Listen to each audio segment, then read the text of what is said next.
Honorable members, first, let us welcome in our gallery. To my right, opposite the red cross, the Agriculture, Fisheries, Rural Development of St. Lucia. Let us give him a warm Sakafet Gasop.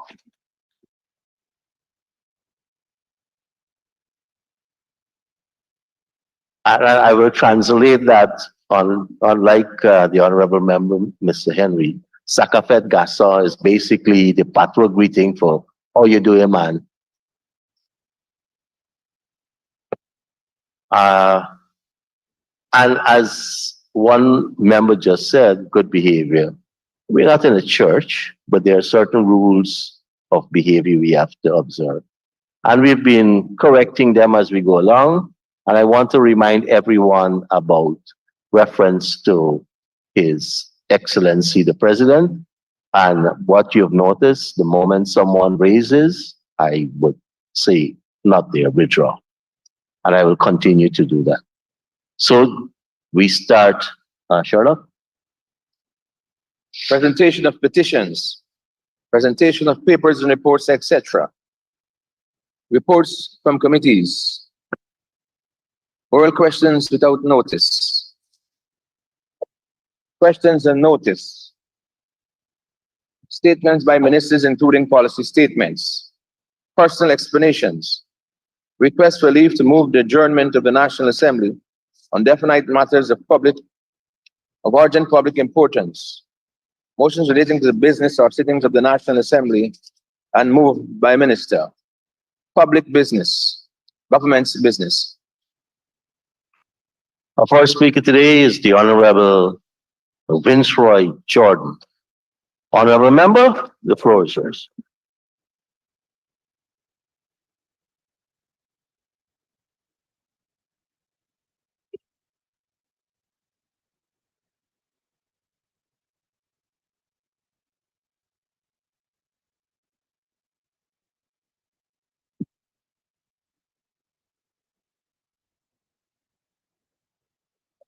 Thank you, Mr. Speaker. Mr. Speaker, permit me to welcome the Honorable Prosper, Minister of Agriculture out of St. Lucia, to our National Assembly, and I trust that his day will be one that is rewarding and fulfilling.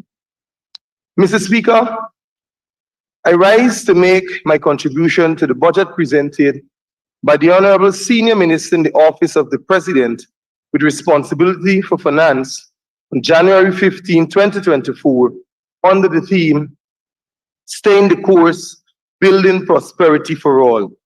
Sir, let me from the outset say that this budget lacks the capacity to improve the lives of the ordinary Guyanese. That is to say, sir, this $1.146 trillion budget will not meet the needs of our housewives, pensioners, teachers, nurses, farmers, and the general workforce of our working people. Mr. Speaker, this biggest budget ever has completely neglected the poor and low-class worker, while, sir, it continues to focus on enriching the friends, cronies, and associates of the PPPC, even those incompetent ones in the form of a critic.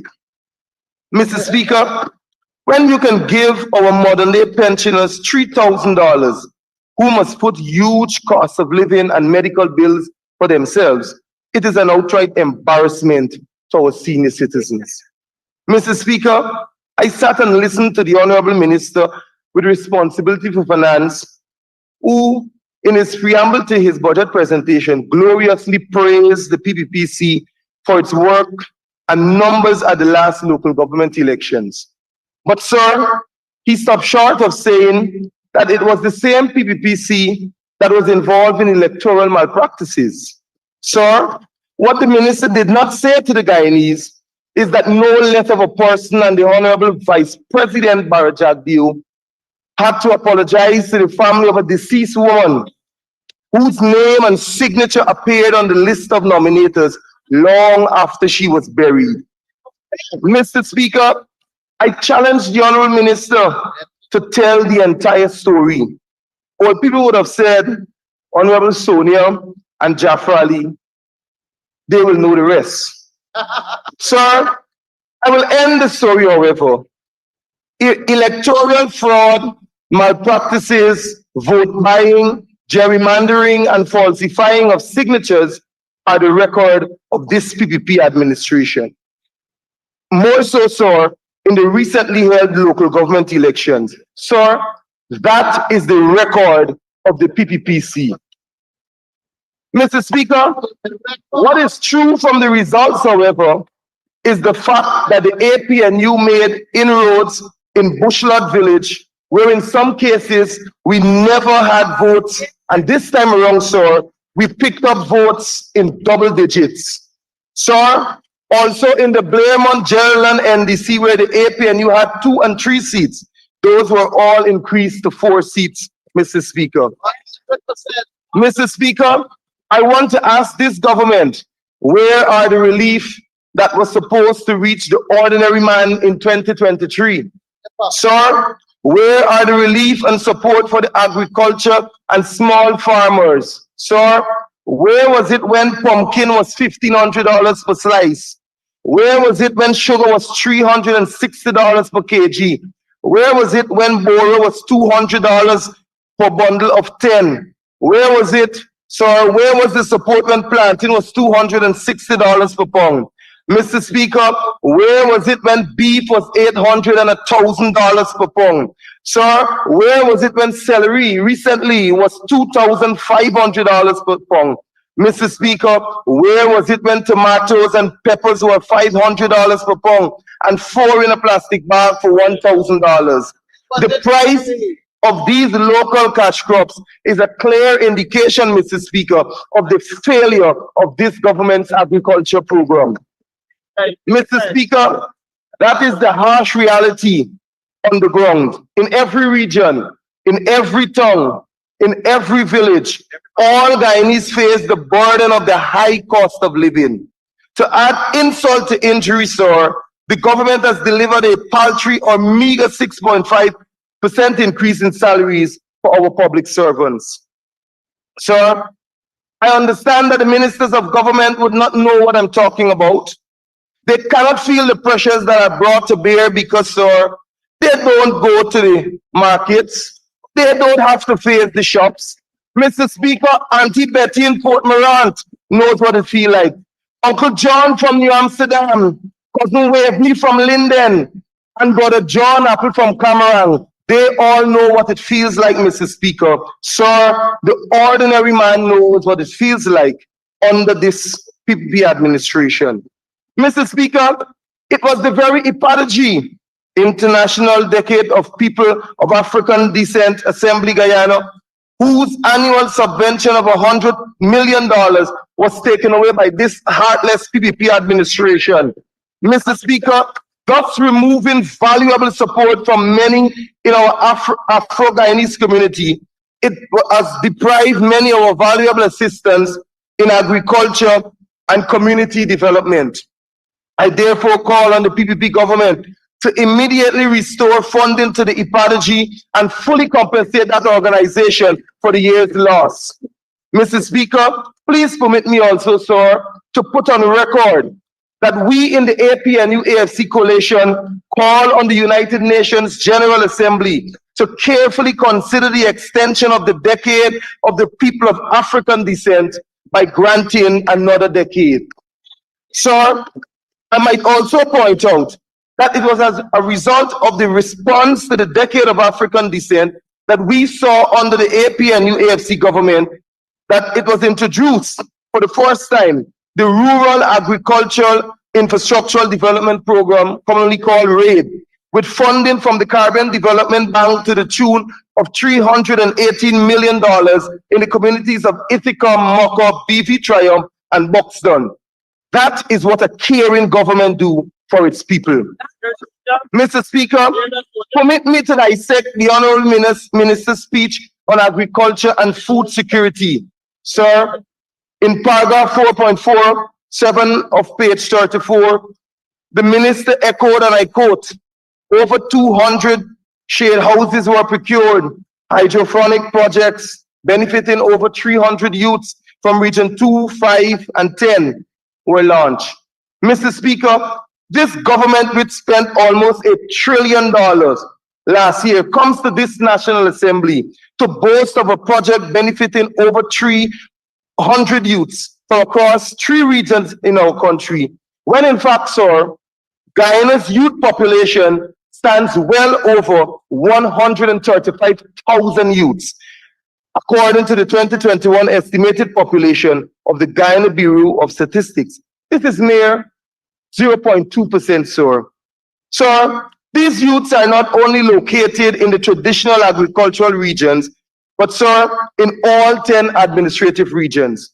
Mr. Speaker, it is highly unacceptable for this PPP government and its ministers to come to this house to tell us about financing agricultural projects to benefit only 0.22% of our youth population after spending over $900 billion of our wealth. Sir, the minister with responsibility for finance and agriculture should pack their bags and leave. Sir, we say pack their bags and leave. Sir, but if they don't leave, the very youths that have been deprived of the much needed opportunities will soon send them packing, sir, at the next general and regional elections. Mark my words, sir. Mr. Speaker, it is the vision and plan of the next APNU AFC coalition government to ensure that agriculture is extended to every region in Guyana. Sir, the youths of Port Kaituma, Makatai, and Matthews Ridge in region number 1 will experience the opportunity to become young agriculturists and entrepreneurs. Mr. Speaker, the farmers in Letem, the Deep South Rupununi, those in Bartica and Itamali in region number 7 will receive benefits from the next coalition government to go to the ground and the waters as they explore the true agricultural opportunities of region number 7. Mr. Speaker, like the Honorable Leader of the Opposition, Mr. Aubrey Compton Norton, I share the views and vision that the people of regions number 1, 2, 7, 8, 9, and 10 must be given the opportunity to develop their potential in agriculture, to feed those regions and play also, sir, an integral role in placing Guyana, not only as the breadbasket of the Caribbean, sir, but also the South American nation that will feed the nations of the world. Mr. Speaker, it is against this backdrop that our government will very early put funding into the establishment of a new modern designed campus of the Guyana School of Agriculture in strategic geographical areas of service, or rather to service agriculture in those regions. Mr. Speaker, we don't want this good-for-nothing government of the PPPC coming to tell us about giving 300 youths out of 135,000 an agriculture opportunity, more so now in $1 trillion budget economy. Mr. Speaker, what we want, sir, is for them to tell us now, Mr. Speaker, what are the immediate plans, programs, and policies to develop agriculture in every region so that every Guyanese can benefit. Sir, we want them to tell the nation what the ordinary farmers will receive to aid in the growth and sustainability of their crops and livestock. Mr. Speaker, we want them to tell us what assistance there is for the farmers of Hackney and Kakakaburi villages in Pomeroon River, and not to pass them in their usual discriminatory way and starve them of services and resources. Mr. Speaker, we want the government to tell the Guyanese why they took away the excavators, bulldozers, and other equipment from the Ithaca Land Co-op Society, which cultivate thousands of acres of land annually. Yes, sir, we need them to return those machines now, Honorable Minister of Agriculture, to the people so that they can thrive and do well in agriculture. Mr. Speaker, not for them to come here and play some Holy Mother of Mary, Mr. Speaker, when in fact they skillfully choose which community they will give support and which they will not. Mr. Speaker, I want this government, this very Minister of Agriculture, to tell us why he neglected, Mr. Speaker, the communities of Buxton, Moko, Ithaca, and BV Triumph, and the program of the coalition under the Rural Agricultural Infrastructure Development in these areas. Sir, then they have a prime minister who sails into communities and is water boy at that ministry, running to give people cutlasses and forks, when in fact, sir, the coalition had already chartered a course to see the complete advancement of these communities under the RAPE project. Mr. Speaker, who do they think they will continue to fool? For long time done, short time live. Mr. Speaker, the people will remember them for taking away their bread and trying to hoodwink them with crumbs in their cheap, narrow one Guyana politics. Mr. Speaker, all these projects not only had a plan for agriculture by the coalition government, but also, sir, also the development of its own infrastructure and cooperatives.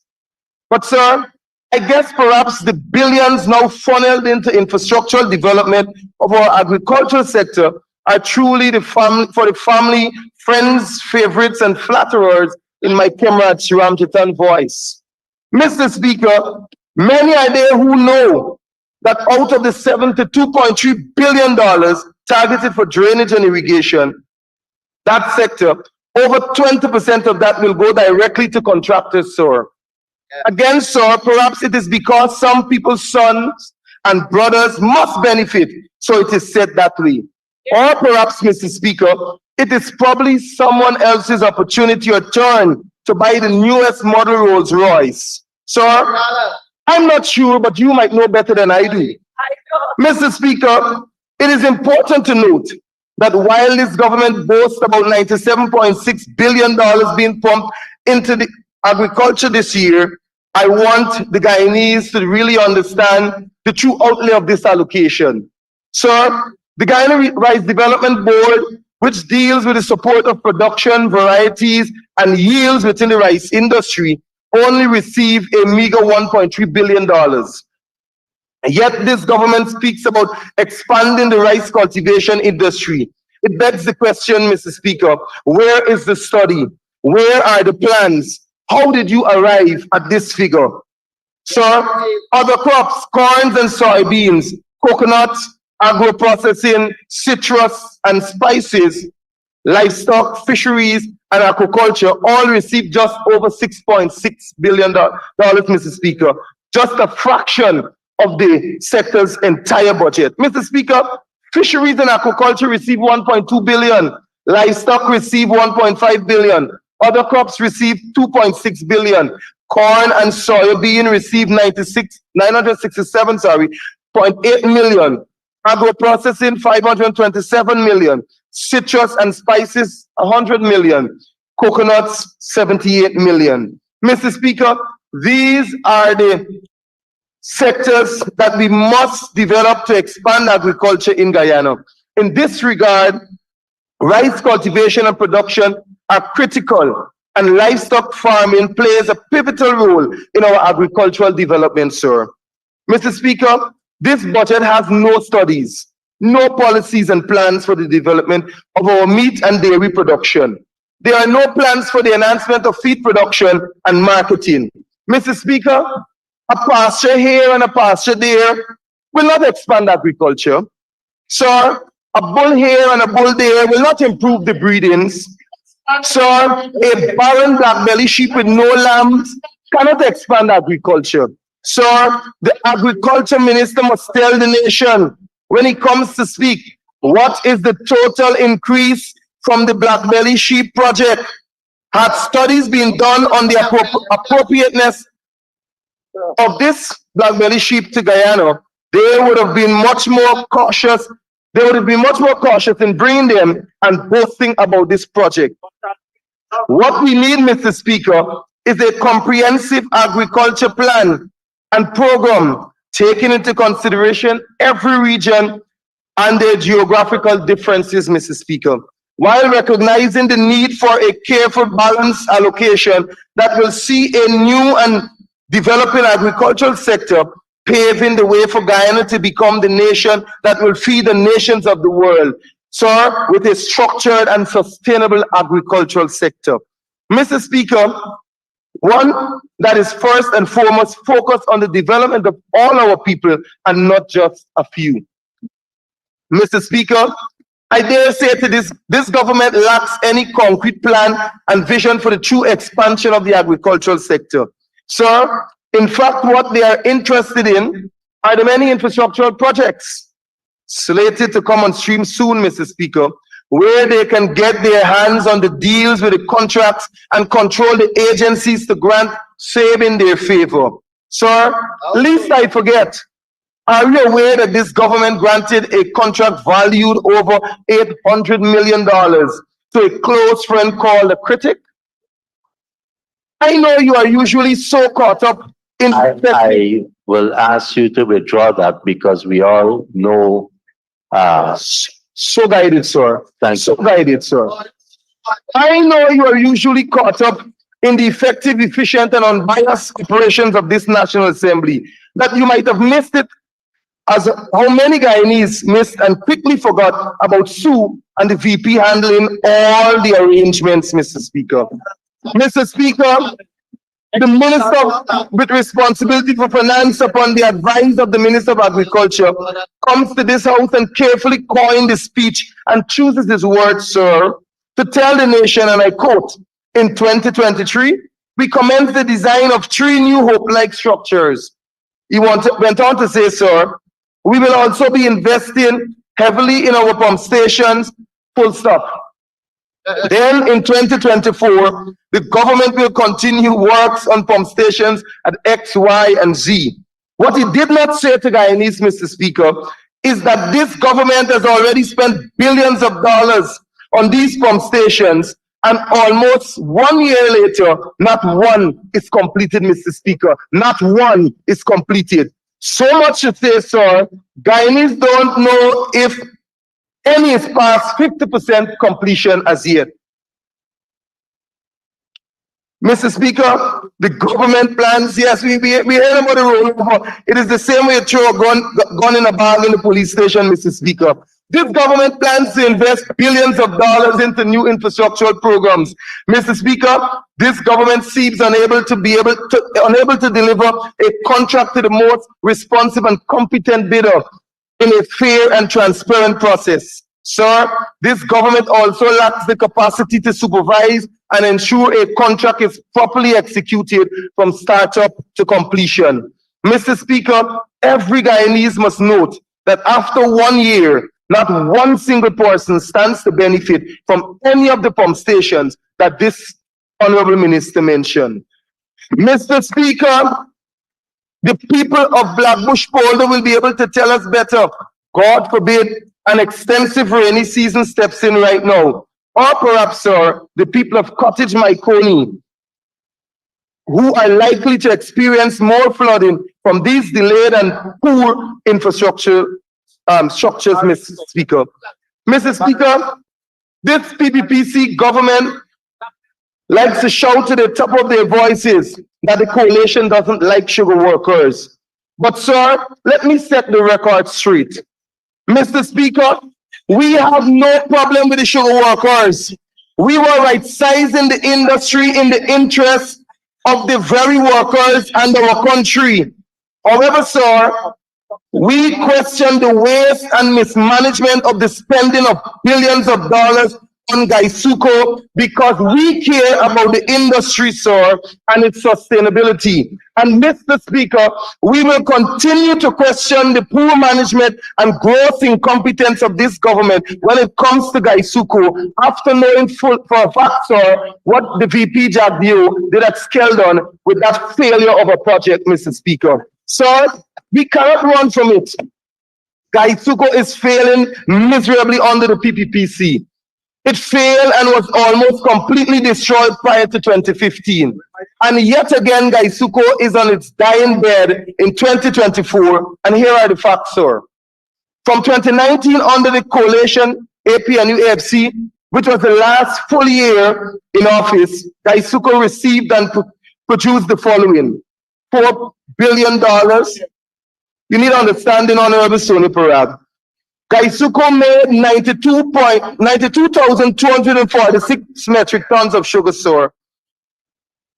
Mr. Speaker, when compared to that of the PPPC in 2023, Gaisuko received $6 billion, which was spent, and we see a major decrease, sir, with Gaisuko only making 600,000 metric tons of sugar. Yet again in 2024, Gaisuko will receive $6 billion. Mr. Speaker, we don't have a problem with the PPPCs obsessed with those projects that are failing, Mr. Speaker, because they for themselves are failures altogether.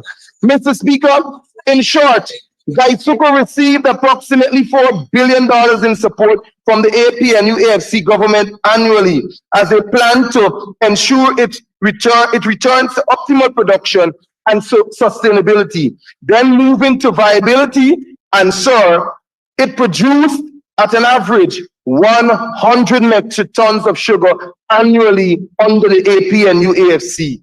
While under the PPPC, Gaisuko received over $30 billion, sir, and all public servants must know, all Guyanese must know, over $30 billion in just under 3 years. And now it's producing an average of about 50,000 metric tons of sugar annually. Mr. Speaker, this is 50% less than what we produce under the APNU AFC government. Mr. Speaker, that represents the failure of this PDP administration. Mr. Speaker, the bottom line is, sir, that the APNU AFC coalition government prudently managed Gaisuko, and the industry was better off aiming to be viable and self-sustainable. Yes. That is what the PPP must tell Guyanese, Mr. Speaker. And I challenge the Honorable Zulfikar Mustafa, when he comes, Mr. Speaker, to admit that Gaisuko was better off under the APNU AFC, Mr. Speaker. And not to speak about that failure at Rosal, where he pumped billions of dollars, Mr. Speaker, only to produce 1,030 tons of sugar, Mr. Speaker. Mr. Speaker, instead, the Honorable Minister with the responsibility for finance came to this house and said sugar expanded by some 28%, sir, when in fact sugar production took a drastic decline from the last complete year of the coalition, where in 2019, like I said, we produced over 92,000 tons of sugar, Mr. Speaker. Now, sir, in 2022 and 2023, Gaisuko produced 47,000 metric tons, sir, scrape of 53,000, sir, and now, sir, producing 60 metric tons of sugar, respectively. Sir, what the minister did not tell the nation is that the sugar production target was reduced twice, and sir, most laughable, a third time just to meet what the Minister of Agriculture would call achieving one's target. Mr. Speaker, the Minister of Agriculture should pack his bag and go home and stop spending and wasting taxpayers' money on Gaisuko. As a matter of fact, sir, the entire board and management of Gaisuko's, the head, sir, should pack their bags and leave and allow that corporation to grow and prosper, Mr. Speaker. Mr. Speaker, what a travesty it is for the minister to be talking about an increase in sugar production. Mr. Speaker, permit me, sir, to turn to region number 5, the land of my birth. One would want to ask the government, sir, whether this government really cares about the ordinary Guyanese. Mr. Speaker, healthcare services are at its all-time low. One would want to believe that from last year to now, when I came to this August House and spoke about a non-functioning X-ray machine at the Fort Wellington Hospital, that the government would have quickly fixed it. Instead, sir, matters got worse. Mr. Speaker, today the machine is still not functional and even causes electrical shock to the patients and staff of that hospital, sir.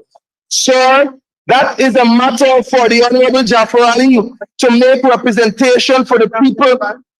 But instead, sir, he and his party are busy disenfranchising the poor, the sick, and the vulnerable of bad settlement, depriving them, sir, of the $200,000 cash grant that the government is offering to its friends, families, favorites, election day workers, sir, and their candidates.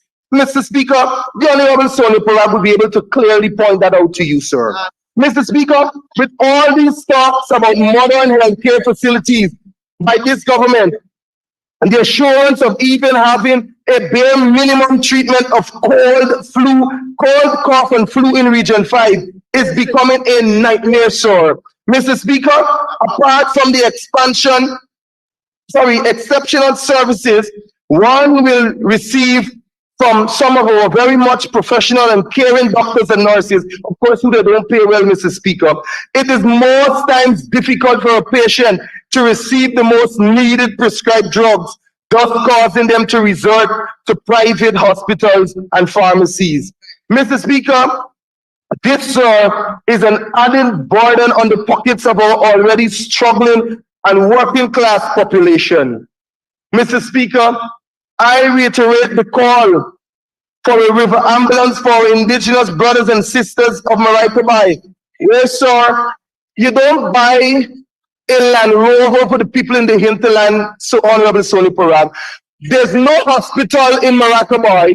What you need to do is to get a river ambulance like the Honorable Valda Lawrence did for the people of Baracara, so that when they fall sick, so that when they have an emergency, they can quickly move from Maracaibo and go to the Maikoni District Hospital so that they can be treated. But I understand that you don't know what that is. You don't know where Maracaibo is. You don't know what are the needs of the people. And so you cannot meet the needs of the ordinary people. You buy a Land Rover where no hospital is, just a mere health post. How will the people get to the health facility that is much needed? Mr. Speaker. Remember, I want to help you to get to the end. So you need an extension. Thank you, Comrade Speaker. Comrade Speaker, I do move that the honourable member be given 5 minutes to conclude his presentation. Thank you, Opposition Chief Whip. Honorable member, let's go to the end. Thank you. Mr. Speaker, permit me to wrap up on public health in Region 5. Sir, this government spoke about building a modern hospital in Bath Settlement. And sir, like I usually do, I went searching in Bath Settlement, every street, every corner, for this modern hospital where they turned the sword, of course, where His Excellency was. But Mr. Speaker, to my surprise, I had to drive 3 villages, or almost 4 villages away from Bath Settlement to find the actual site of the hospital, and that is at Nasty Guide, located in the Union Nasty Guide NDC. Mr. Speaker, this government went so low to just naming projects based on their political stronghold just to win the support, Mr. Speaker. Mr. Speaker, that is disgraceful, sir. It is not acceptable, sir. The hospital is not in Bath Settlement, sir, but rather, sir, it is in a place commonly called Fort Wellington. Mr. Speaker, I want to ask the Honorable Frank Anthony to speak to those in Region 5, sir, and tell them get that signboard down and properly name that hospital before they cause confusion in this region, sir. Mr. Speaker, moving on to education. I heard the Honorable Priya Manichan talking about how many new schools will be built, or rather she's building. But last year, sir, when I reported to this August House that the Oxford Primary School needed urgent repairs and that the teachers' living quarters were covered in bush, it was refuted by the Minister of Local Government. Sir, at present, I want to report that the children are currently housed, and the Honorable Anand Prasad would know, in the boardroom of the Marriage Rights Complex. That is how they care about our children, sir. That is how the Honorable Priya Manichan cares about our children. Mr. Speaker, just a few months ago, the parents and residents of Burma Maikoni community protested the move by the Education Department of what was told to them, sir, that the school will be closed down since it is not structurally sound. Mr. Speaker, no wonder why that honorable member had to run from this house. It is because of what he always speaks, sir, the untruth, sir, because you would not want me to say dishonesty, but the untruths in this house that caused him, oh, Mr. Speaker, to leave and vacate this house. Mr. Speaker, I want to put the Minister of Education and the Minister of Local Government and Regional Development on notice that we demand a brand new school for the children of Burma, Myconi Housing Scheme, and that it must not only be mentioned in the 2024 budget, but that it must become a reality by the end of this year. Also, Mr. Speaker, while the Minister of Education continues to build more schools, I renew the call, sir, for a separate building to house the number 8 nursery school and remove the children that are cramped in the lower flat of the number 8 primary school. Mr. Speaker, several roads are in a deplorable state in region number 5. Yet, sir, in this oil-rich trillion-dollar budget economy, not much is being done to remedy this unfair situation. Sir, I want to commend the Honorable Jafar Ali and the regional chairman of Region 5 for running their little apartheid scheme last year, where they rebuilt or rehabilitated out of 150 roads, almost all in PPP stronghold areas, Mr. Speaker. Mr. Speaker, many know 23 was done in Bushlot. 30 was done in Bath Settlement, and the list goes on. Mr. Speaker, now that they have finished all those now that they're going to finish all those, the residents are waiting to see how much will be fixed, Honorable Sonia Parad, in Hope Town. How much will be fixed in Belladrum? How much will be fixed in Lovely Land?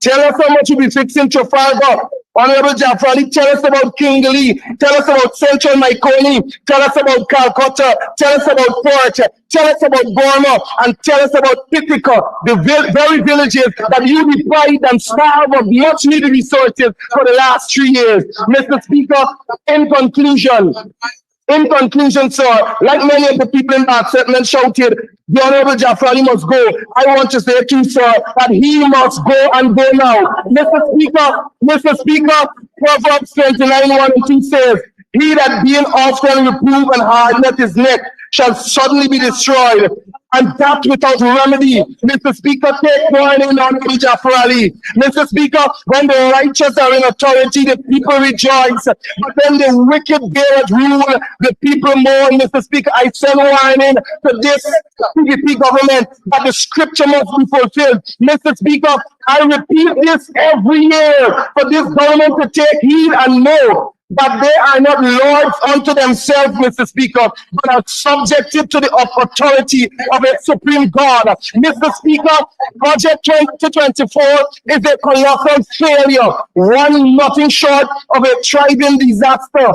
Mr. Speaker, and a planned scheme to keep the Guyanese people in poverty while just a few get rich. Sir, I call on all my thinking Guyanese to outrightly reject this budget and the PPPC government and vote them out of office. I thank you.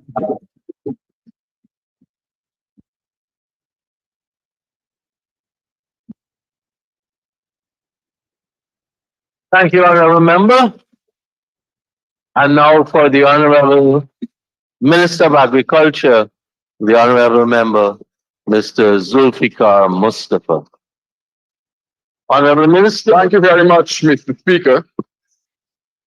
Mr. Speaker, let me join with you in welcoming my brother and counterpart from St. Lucia. He is here in Guyana for the